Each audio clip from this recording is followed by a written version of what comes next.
in the air tonight, it's everywhere.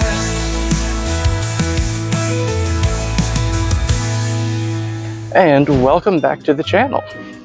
Today is going to be the first part of a few-part series where I get to celebrate my ancestral heritage here at Walt Disney World. As you can probably tell by looking at me, I'm kind of a genealogical mix of a bunch of different things. Firstly, and I suppose the most prominent of that heritage, and the one that I actually know the exact percentage of, is I am 25% Mexican. So, how do we celebrate that here at the Disney parks? We go to Mexico. Well, more accurately, we go to the Mexican Pavilion at Epcot's World Showcase. So head on over to Epcot. And while we're on that journey, I'll give you a little bit of context as to the... Ladies and gentlemen, welcome aboard the Disney Skyliner and Disney's Hollywood Studios. Here we go again. We are on our way to Disney's Caribbean Beach Resort with connecting flights to Epcot International Gateway, That's me. Disney's Pop Century Resort, Yep. and Disney's Art of Animation Resort. We bye to your adoring fans below. Bye! Bye, everybody. Anyway, so, I'll give you a brief little history as to my Mexican heritage. So most of it starts out with my great-great-grandmother, Rajida de la Cruz, who was born in Mexico and immigrated to the United States to Waco, Texas in the early 1900s. Now, in 1934, I am trying to give a history lesson. In 1934, the Mexican government decided to do a big land giveaway so the de la Cruz family returned to Mexico to start a family farm, much to my great-great-grandmother's dismay. After her husband died in 1954, she moved her entire family back to Waco, Texas, and never went back or saw Mexico again. On this journey, we will discuss different parts of my heritage, including traditions and customs, music, most importantly, food. So, of course, the Skyliner will drop us off here, where I kind of need to be at the World Showcase. But it doesn't really drop us off in the right country. So, I'm going to take a short trip halfway around the world, see about looking more into my heritage. So, coming through here in Epcot, you can kind of see the crowds aren't so big. However, I'm currently filming this 2 days after Cinco de Mayo.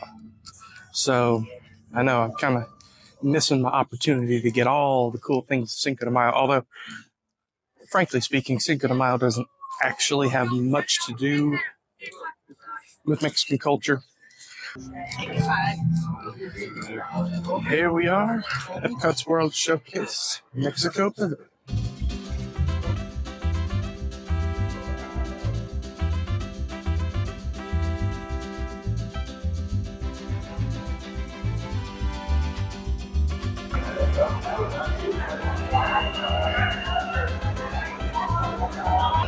So here inside the Mexico Pavilion, there's all kinds of shopping and arts and crafts that you could do. Get yourself some little souvenirs. Look here. I used to work at a Mexican restaurant through high school. They had glassware very much like this. This is the dining establishment here inside. Let's see about maybe getting something to eat later on today. Alright, so I've got myself a little slot saved for the restaurant for lunch. It's going to be really, really good, I think.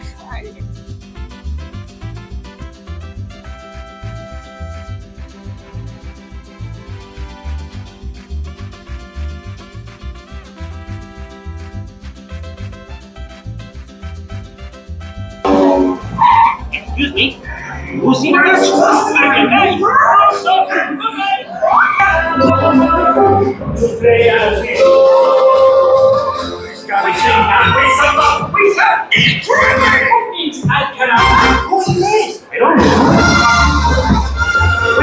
Caballeros, chiqui, caballeros, they say we are murder.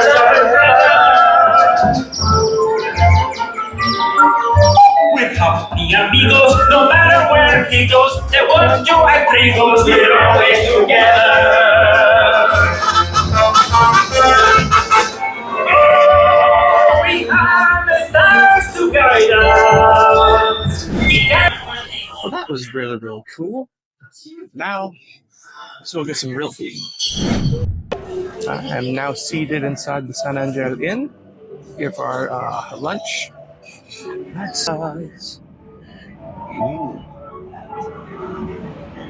It's gonna be hard to see. All right, so my buddy Francisco just sat me down and gave me some water. It's really, really nice here. I'm debating to get like an appetizer and an entree. Looking at some of the prices here, you know, this is a very, very fine dining establishment. So it's at Disney World, so you can probably expect to pay a pretty price for it. But it's absolutely gorgeous in here. Looking at everything here, everything looks to be pretty true to the culture. Now, of course, like all good things in life, certain styles and recipes are passed down through generations. In my family, it is no different. Every year, well, almost every year, really whenever we run out, every once in a while, my family gets together and we make tamales. Now, we make tamales slightly different than I suppose the typical Mexican family would, but in our masa, that's the cornmeal, masa, Mexican cornmeal, you put masa in the corn husk and then you fill it with whatever the heck you want. Now in our case, we love to do cheese, cheese, chicken, beans, smoked pork, more chicken, more cheese. So yeah, whenever we get together to make tamales, we make a lot of tamales, and it's a lot of fun, but it is a long day. I think at our last tamale party, we made an excess of 800 tamales that we divided up between the different households. And so, what we do, at least in my immediate family, we take our tamale haul and we freeze it, and we only take them out at special occasions because they're just that good. That's one thing that we do in my family. Now, of course, every family has their own little recipes. Everybody has their own little shticks that they put into it. So therefore, it is a very, very basic and yet diverse cultural dish. Buddy Francisco just brought me a drink. Ooh. I'm pretty sure that's Mexican Coke.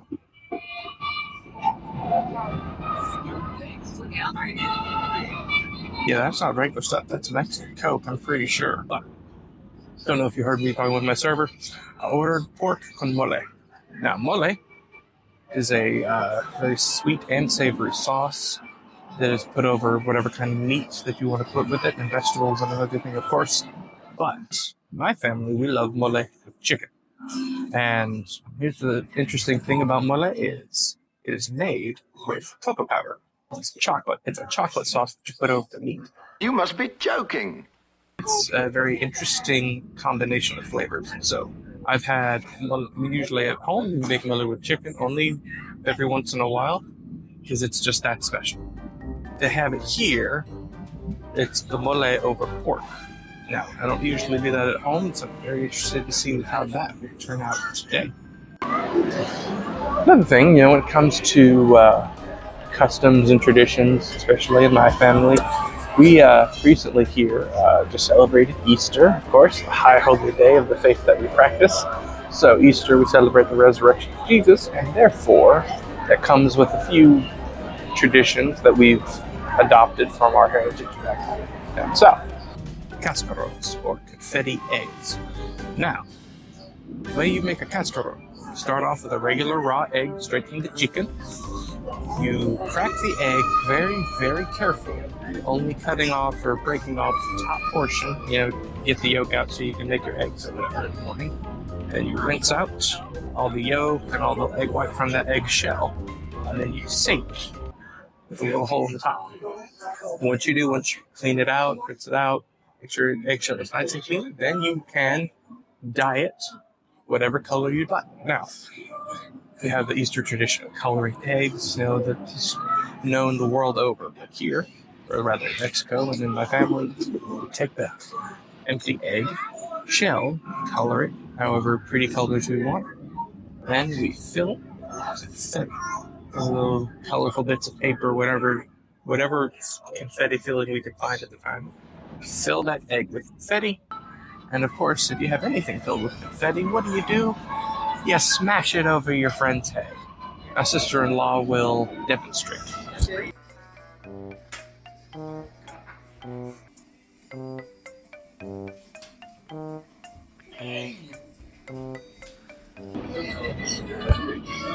Yeah, she got him good. Anyway, so that's what you do.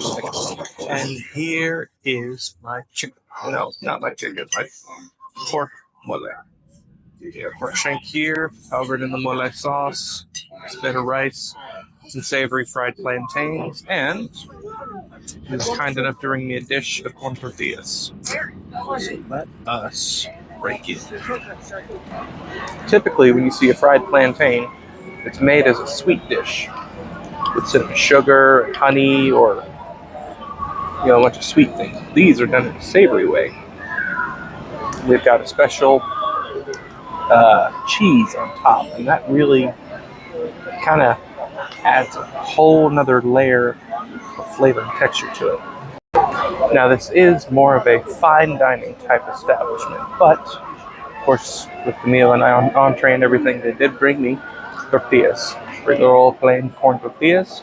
I'm going to show you the proper way to enjoy something like your mole. Of course, you got a pile of food here. You got little pieces of everything. You got a pile of rice, your pork, a bit of your plantain, which you do. You take a piece of your tortilla.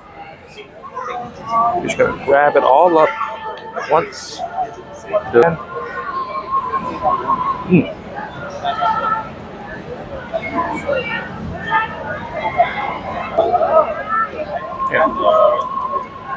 Yeah. You can take a seat over here. Yeah. The tortilla, definitely the most versatile piece of edible cutlery you can have. You can use it as a fork, spoon, a napkin. It's great, Fingers get all saucy. You just wipe it on the tortilla. And then you just eat your napkin. How cool is that? As you can imagine, it's kind of hard to film and eat at the same time, so I'm going to let y'all go, and I'll check back in when this is mostly taken care of. 5 minutes later. And with that, my pork mole is gone. This whole piece is so good. Plantains are excellent. Rice, everything, very, very good. Now I think I need to go take a tour of all of World Showcase just to burn off some of this stuff. Never fails. You eat a lot of Mexican food like this. Never fails to make you really, really sleepy. Here inside the pavilion of all the blown glass. All of this was done here in the shop.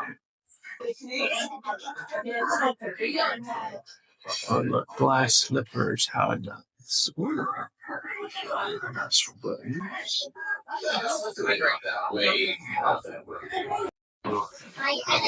at these guys. Wow. So that completes my little journey inside. There's more to do here in the Mexico Pavilion than just look at the main part of it there. For instance, other things to do here in the Mexico section. You could walk through this little miniature tropical rainforest. And you could take a look at all the gorgeous plant life. That's what I'm looking for. I'm looking for mariachi. Supposedly, in about 5 minutes, they're going to be giving us a performance. I gotta find out where that is.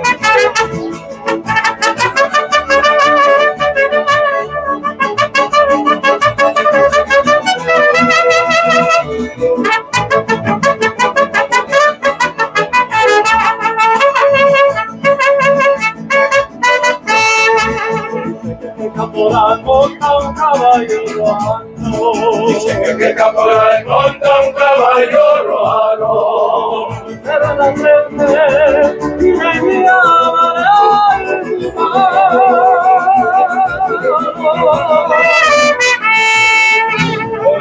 día que yo me muera, sé que tendrás que llorar. Llorar y llorar, llorar y llorar. Dirás que no me quisiste, pero vas a estar muy triste y así te me vas a quedar.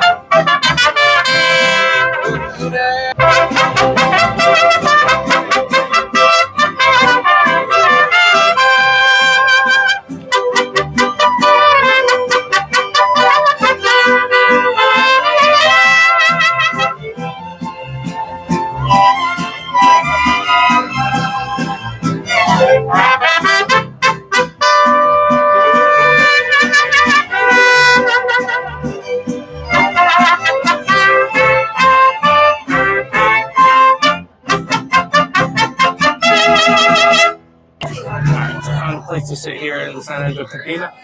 So, what I got is a churro sundae. Here's the thing, I needed something sweet. Now, churros are not necessarily a strictly original Mexican pastry. However, it gives me an opportunity to talk about something that is. My family is very, very special. A little pastry called a numero. Now, almost like a cross between a tortilla and a toast. It is made similarly to a tortilla. You make up the dough, you roll it out flat, and then you fry it. And when you fry it, it kind of puffs up a little bit. And once it's done frying, you flip it, you fry it, flip it, fry it, flip it, fry it. Then cover it in cinnamon sugar. And it is a delicacy that we enjoy almost exclusively around New Year's and Christmas. It's very, very special in my family, and it's a very delicious treat. So special in the fact that, of course, we only have it on New Year's, sometimes for Christmas. So, this is probably not anything like that, but it's still good, and it's a chance for you to get a nice cool dessert on a hot day like today. Alrighty guys, and that will just about do it for our adventure today. Looking into the heritage of my family and everything that you can explore related to that. There's some delicious food, some incredible, incredible music, and I hope you all enjoyed this little look into the heritage of my family and celebration of everything that you can find here at Walt Disney World and Epcot. Next time we do something like this, we'll be looking at other sides of my family and all of the cultures that make up that where I come from. Thank you for joining me today, and vámonos. Adios. Worlds collide and hearts unite. The stories we all know. Every smile, sparkle of light. A tale we'll always share. Magic in the air tonight. It's everywhere.